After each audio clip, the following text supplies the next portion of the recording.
Islamic State security forces clash in Iraq's largest refinery. Iraq signals unease with Iran general's battlefield prominence. Hillary's run to White House, experts hope more innovation from her camp. UN hears accounts of Syria chemical weapons attacks. And Prime Minister Sheikh Hasina pays homage to Bangabandhu marking Mujibnagar Day. Assalamu alaikum. Welcome to Millennium News with Fahmida Islam. Before we begin, let us look into today's top stories. Islamic State militants clashed with security forces inside Iraq's largest refinery on Thursday and held on to recent gains in the west of the country.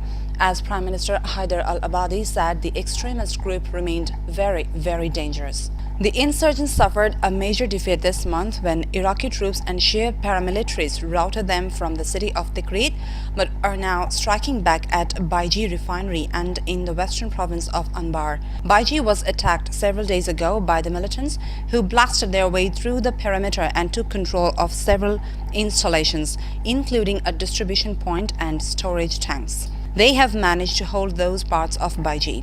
A source in the Military Operations Command for Salahuddin province, where Baiji is located, said an Iraqi army battalion had arrived to help defend the refinery on Thursday, and the militants had not been able to take any major infrastructure. Iraq's Prime Minister said on Thursday that he welcomed Iranian assistance in Iraq's battle against Islamic State, but suggested unease with the prominence of a top Iranian general who has been widely seen in photos from Iraq's battlefields. Major General Qasem Soleimani, commander of Iran's Al-Quds Brigade of the elite Islamic Revolutionary Guard Corps, was almost an invisible man until Islamic State Sunni jihadists overran cities in northern and central Iraq last year. But photos of Soleimani, whose force engages in operations outside of Iran, are now commonplace. He was even seen directing fighting in the battle to recapture from Islamic State the Sunni city of Tikrit, birthplace of Saddam Hussein. Iraqi Prime Minister Haider al-Abadi, speaking to a forum in Washington, suggested the photos themselves sent the wrong message and said he was trying to find out who had taken them. Hillary Clinton's launching her campaign for the Democratic nomination was a montage of the New America. That's the coalition Barack Obama has brought in 2008. African Americans, Latinos, Asian Americans, working women, gays and lesbians, single mothers, Jewish voters, young people, educated professionals, and the uncharged. It's the coalition that elected Obama twice with a majority of the vote each time. That's something even Bill Clinton couldn't achieve. Many in these groups didn't bother to vote when Obama was not on the ballot in the 2010 and 2014 midterms. Will they show up for Hillary? They will if Republicans keep insisting that a victory for Clinton would be a third term for Obama. Analysts say she must do two things at the same time: hold the New America coalition together, as Obama did twice, and build a broader governing coalition, as Obama did not really do. No sooner had Clinton declared than Republicans started calling her a candidate of the past. Just yesterday, a leader from yesterday began a campaign for president by promising to take us back to yesterday. If she wins, Clinton would become the first woman president of the United States. So I'm hitting the road to earn your vote because it's your time, and I hope you'll join me on this journey. A dozen African migrants have died after being thrown overboard by fellow passengers, Italian police say, and another 41 boat migrants are feared to have drowned in a separate incident. Police in the Sicilian port of Palermo said on Thursday they had arrested 15 migrants suspected of attacking other passengers after a religious row on a boat headed for Italy, which is struggling to cope with a huge surge in illegal migrants arriving on its shores. The 15 men were accused of multiple aggravated murder motivated by religious hatred. The police said those arrested were Muslims, while those thrown overboard were Christians. The 12 victims were all Nigerians and Ghanaians, while the 15 suspects came from Senegal, Mali, and Ivory Coast. Meanwhile, thousands have marched in South Africa's coastal city of Durban against xenophobia following attacks on foreign nationals in the country. Up to 5,000 people, including religious and political leaders, attended Thursday's rally after attacks against foreigners left at least 5 people dead since March. The atmosphere at the rally was mostly calm, with protesters singing solidarity songs. But elsewhere in the city, police fired tear gas and rubber bullets at dozens of protesters who were calling for foreigners with other African origins to leave. Some South Africans accuse foreigners of taking jobs as the unemployment rate continues to rise. Speaking in Parliament on Thursday, President Jacob Zuma called the attacks shocking and unacceptable. Now we'll go for a short break. Nisha trading একটি আন্তর্জাতিক মানের garments product আমদানি ও রপ্তানিকারক প্রতিষ্ঠান। Europe, Asia ও America সহ বিশ্বের নানা স্থানে বাইং, মার্চেন্টাইজিং এবং ম্যানুফ্যাকচারিং করে থাকে। সর্বাধুনিক প্রযুক্তিতে তৈরি বিভিন্ন ডিজাইনের পোশাক বাজারজাতকরণ এবং বিপণন এই প্রতিষ্ঠানের লক্ষ্য। প্রতিষ্ঠানের বৈশিষ্ট্য: উন্নতমান নিশ্চিতকরণ, টেকসই পণ্যের নিশ্চয়তা, নির্ধারিত সময়ে পণ্য সরবরাহ, লেনদেনের স্বচ্ছতা ও বিশ্বস্ততা। যোগাযোগের ঠিকানা: USA corporate office, 1747 third street sweet 215, Jackson height, new York, NY 11372। Bangladesh corporate office, বাড়ি নং 145, সপ্তম তলা, রোড নম্বর 12, ব্লক জি, দক্ষিণ বনশ্রী, খিলগাঁও, ঢাকা 1219। নীরব রেস্টুরেন্ট অ্যান্ড সুইটমিটস। আমরা বাংলাদেশি সহ সাউথ এশিয়ান সকল রকমের খাবার পরিবেশন করে থাকি। মনোমুগ্ধকর প্রশস্ত পরিবেশে সুস্বাদু খাবারের আনন্দ উপভোগ করার জন্য সপরিবারে আসুন। বিয়ে, গায়ে হলুদ, জন্মদিন, সুইট 16 সহ বিভিন্ন সামাজিক অনুষ্ঠানে ক্যাটারিং করে থাকি। ব্রঙ্কস শুধু চিড়িয়াখানার জন্যই বিখ্যাত নয়, ব্রঙ্কসে রয়েছে আপনার, আমার, সকলের পরিচিত Nirob restaurant and sweetmeats. Nirob restaurant and sweetmeats, 2109 Sterling Avenue, Bronx, New York, 10462। Al Aqsa Halal Meat and super মার্কেটে আমরা বাংলাদেশ, সাউথ এশিয়া, আফ্রিকা সহ বিভিন্ন দেশের খাদ্যদ্রব্য সঠিক মূল্যে বিক্রি করে থাকি। এখানে পাবেন হালাল beef, goat, chicken, frozen fish, fresh vegetable, cooking accessories, বিভিন্ন ব্র্যান্ডের কসমেটিক্স এবং গিফট আইটেম সহ নানা সামগ্রী।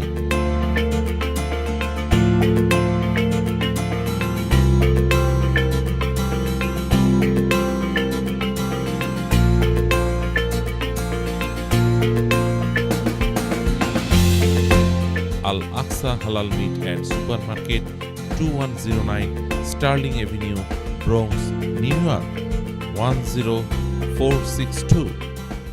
ব্রঙ্কসের সাউন্ড ভিউতে অবস্থিত রাহিম ও ফার্মেসিতে আপনার প্রয়োজনীয় ওষুধপত্র কেনাকাটার জন্য আজই আসুন। রাহিম ও ফার্মেসি ব্রঙ্কসে অবস্থিত একমাত্র ফার্মেসি যেখানে সর্বপ্রকার ইন্স্যুরেন্স কার্ড, মেডিকেড, মেডিকেয়ার গ্রহণ করা হয়। Assalamu alaikum. Welcome to Rahimo Pharmacy. We're located at 607 Soundview Avenue of the Soundview area in the Bronx. We have been servicing the neighborhood for almost 30 years. We accept Medicaid, Medicare, private insurances, and HMOs. We also have free delivery. We guarantee you full satisfaction with prompt, cordial, and courteous service. আপনার, আমার, সকলের pharmacy Rahim ও pharmacy, 607 Soundview Avenue, Bronx, New York. প্রবাসী বাংলাদেশিদের অধিকতর সেবার প্রত্যয়ে doctor Reza Chowdhury পরিচালিত ওয়েসেস্টার medical health care সেন্টারে সকল ধরনের রোগের চিকিৎসা সেবা দেওয়া হচ্ছে। আমরা সব ধরনের ইন্স্যুরেন্স এবং মেডিকেড ও মেডিকেয়ার গ্রহণ করে থাকি। আসসালামু আলাইকুম, আমি ডক্টর রেজা চৌধুরী, একজন ইন্টারনাল মেডিসিন বিশেষজ্ঞ।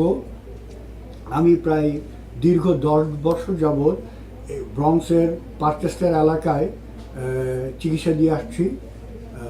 আমি বাঙালি সহ আমেরিকান অন্যান্য বিভিন্ন ধরনের রুগী, জাতীয় রুগীদের চিকিৎসা করে থাকি। আপনারা আমার ক্লিনিকে আসুন এবং আপনাদের চিকিৎসার সুযোগ দিন। আমি কনফিডেন্ট দ্যাট আমাদের চিকিৎসা আপনারা উপকৃত হবেন। আজই যোগাযোগ করুন Westchester medical health care centre, Parkchester subway নিকটে, 1957 Westchester Avenue, Bronx, New York, 10462।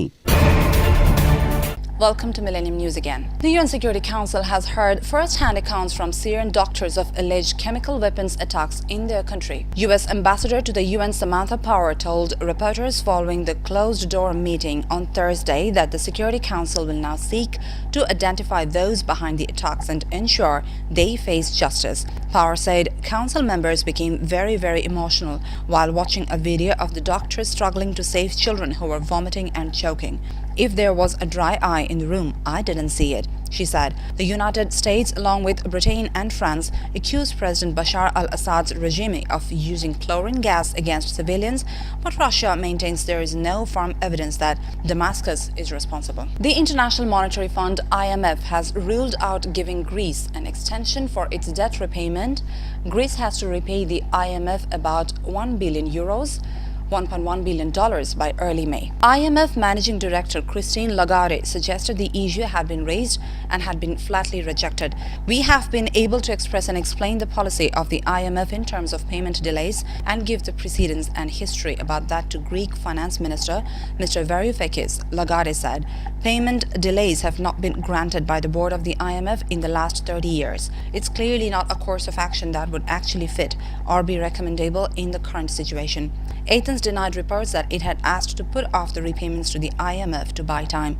Greece's plight overtook the spring meetings of the IMF and World Bank, which were meant to discuss the progress of the world economy and the fight against poverty. Now the news from Bangladesh. Prime Minister Sheikh Hasina paid tribute to father of the nation Bangabandhu Sheikh Mujibur Rahman, marking historic Mujibnagar Day. Prime Minister Sheikh Hasina paid tribute to father of the nation Bangabandhu Sheikh Mujibur Rahman by placing wreaths at his portrait at the Bangabandhu Memorial Museum in city's Dhanmondi area, marking the historic Mujibnagar Day this morning. Sheikh Hasina placed a wreath at the portrait of the great leader around 7 a.m. and stood there for some time in solemn silence as a mark of respect to the memory of the architect of independent Bangladesh. Later, flanked by leaders of Awami League, Sheikh Hasina, also the president of the party, placed another wreath at the portrait of the father of the nation. Commerce Minister Tufail Ahmed, Agriculture Minister Begum Motia Chaudhary, Awami League President Member Satish Chandra Roy, Prime Minister's Advisor Dr. Moshe Rahman, Parliament members and other AL leaders were present. China has offered Bangladesh soft loans of $15 to $20 billion to help it expand railway networks across the country. Officials of the Chinese embassy in Dhaka placed the loan proposal at a high-level meeting with Bangladesh officials at the Prime Minister's office in January. Later that month, the PMO formed a 3-member committee headed by an additional secretary of the Railways Ministry, which primarily identified 8 projects involving $10.79 billion. Railways Ministry officials said they sent a list of the projects to the Economic Relations Division of the Finance Ministry last month for holding discussions with the Chinese government. Wishing anonymity, a Finance Ministry high-up said the ministry already sent a list of 4 projects to the Chinese government for assistance. The projects are Podda Bridge Rail Link Dhaka Mawa Bhanga involving $2.18 billion, Podda Bridge Rail Link Bhanga Jashore costing $1.14 billion, Double Line Jadavpur Ishwardi involving $897 million, and Double Track Line Jadavpur Mymensingh costing $331 million. Now the sports news.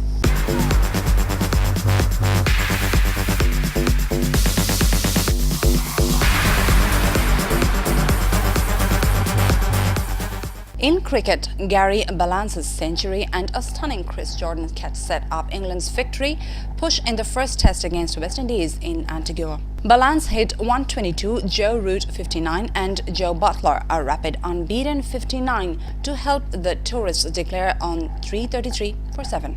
Chasing a notional 438 to win, West Indies lost Darren Bravo for 32 late on as they closed day 4 on 98 by 2. The obdurate Devon Smith, who added 83 with Bravo for the second wicket, will resume on 59. Balance said England were pretty happy with their position as they chased a first win in 10 tests away from home, but Smith demonstrated enough application in conditions that continue to favour the batsmen to suggest England can expect a challenging final day. Let's end the bulletin with some horrible truths about our ancestors. If there was previously any doubt as to the cannibalistic nature of our ancestors, there need not be now. Ancient remains from unknown archaeological site confirm that a group of humans were butchered, carved and eaten. Sylvia Bello of London's Natural History Museum said that her team have identified much more modification than previously recorded. We have found undoubting evidence for defleshing, disarticulation, human chewing, crushing of spongy bone, and the cracking of bones to extract marrow. She said, and if that was not damning enough, they also found human tooth marks. These findings taken together suggest that cannibalism was a normal behavior for our ancestors. There was also evidence for the modification of human skulls after death. Some cranial remains had been modified into skull caps. Before we end, a quick recap of today's headlines. Islamic State security forces clash in Iraq's largest refinery. Iraq signals unease with Iran general's battlefield prominence. Hillary's run to White House. Experts hope more innovation from her camp. UN hears accounts of Syria chemical weapons attacks. And Prime Minister Sheikh Hasina pays homage to Bangabandhu marking Mujibnagar Day. That's all for now. For more, do visit www.millenniumtv.net. Do stay with us. Allah Hafiz.